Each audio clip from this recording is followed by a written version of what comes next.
Bonjour, jour 5 du challenge Ziké. Donc il doit faire à peu chose près moins de degrés et je suis extrêmement content. Le short et débardeur pour ne pas changer, je vais aller faire mes courses. Et donc,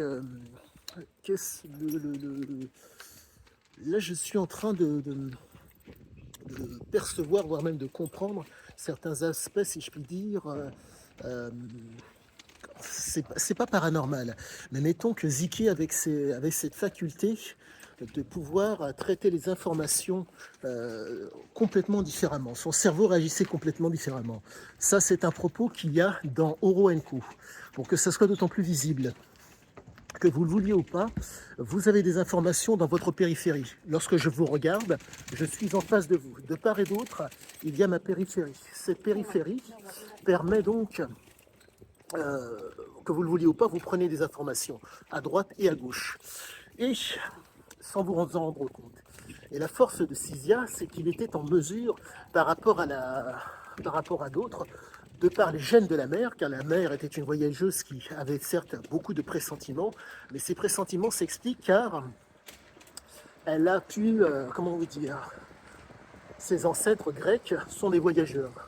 Bonjour monsieur. À la plage? Ah, non pas pour autant. Donc, je vous disais que les ancêtres grecs ont, entre guillemets, vous avez donc un patrimoine génétique qui s'est exprimé, un alignement psychologique, physiologique et comportemental qui a permis donc de s'adapter à l'environnement qui était changeant. Donc, ce sont des variations entre guillemets qui sont subies, parce que c'est l'environnement qui change quand on est un voyageur.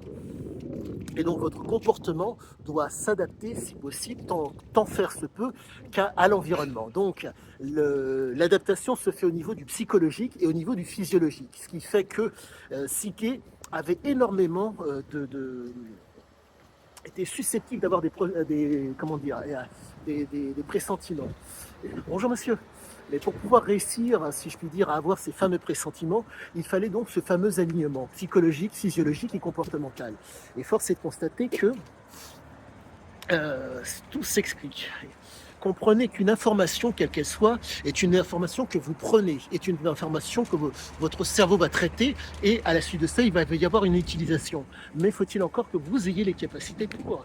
Dans le cas de Cisia, il y a eu cette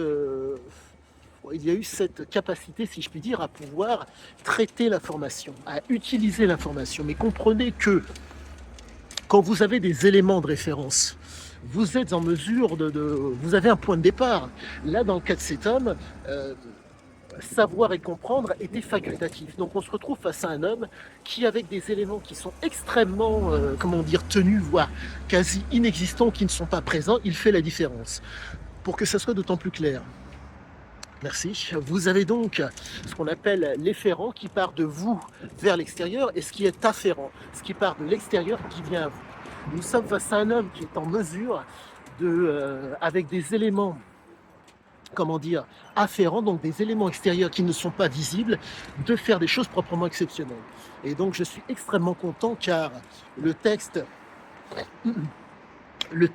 donne énormément d'éléments pour pouvoir comprendre l'homme, mais la science aussi permet d'expliquer nombre de choses que pratique cet homme. Quoi qu'il en soit, je vous souhaite à tous une bonne journée et je vous dis à bientôt pour la suite. Donc, je vous disais que les ancêtres grecs ont, entre guillemets, vous avez donc un patrimoine génétique qui s'est exprimé, un alignement psychologique, physiologique,